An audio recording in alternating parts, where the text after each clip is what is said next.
17th ranked Albright host Wilkes for homecoming on Saturday, and the Lions thrilled the crowd with a dominating 62-9 victory over the Colonels. Albright took the opening kickoff and marched right down the field to take an early lead.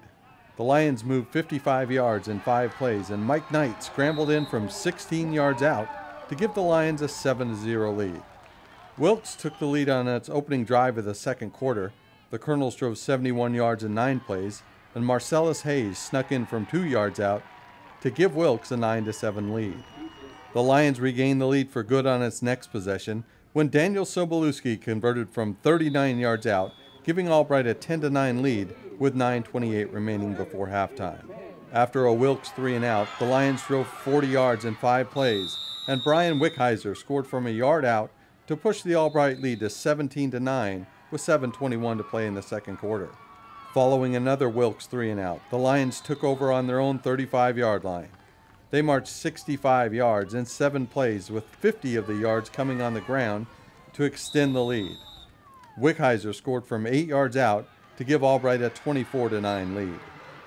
The Albright defense held Wilkes to his 3rd consecutive 3-and-out on the next drive, and the Lions capped the first half by driving 51 yards in 10 plays to take a 31-9 lead into halftime. After Wilkes held the Lions on 3rd down, Albright lined up for a field goal, but holder David Gavrilov scampered 18 yards on the fake field goal for the touchdown. Albright continued the offensive assault in the 3rd period as it scored on its first drive of the half. Knight waltzed in from 4 yards out to extend the lead to 38-9 with 8:54 to play in the 3rd quarter.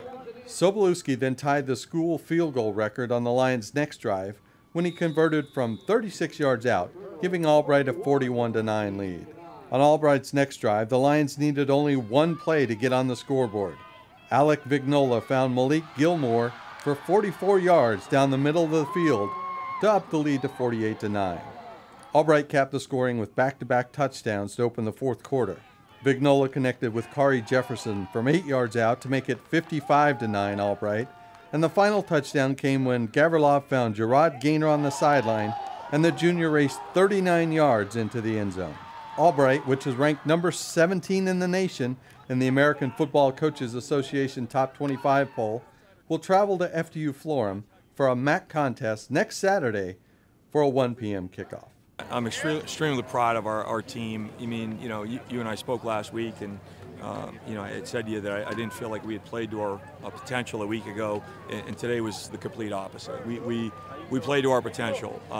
We talk about a total team effort for 4 quarters. The results take care of themselves, and that's what you saw out here. And I tell my guys, don't even worry about the scoreboard. The scoreboard will take care of itself if we simply play to our potential and play hard and play together and have fun. And we did that, and we got almost our whole bench in this game. 4 quarterbacks played, and we had, I think, 3 or 4 running backs played, and 10, 12 receivers played, and 10 or 15 O-linemen played, and so we literally, I mean, it was a total team effort, by everybody, and I think the difference from 1 week to the next, from last week to this week, was really the quality of practice that we put in last week. I mean, last week was probably our best week of practice of the year, and I said to you last week that I think we probably needed, that maybe last week was a wake-up call for our guys that, hey, look, we can't rest on our laurels.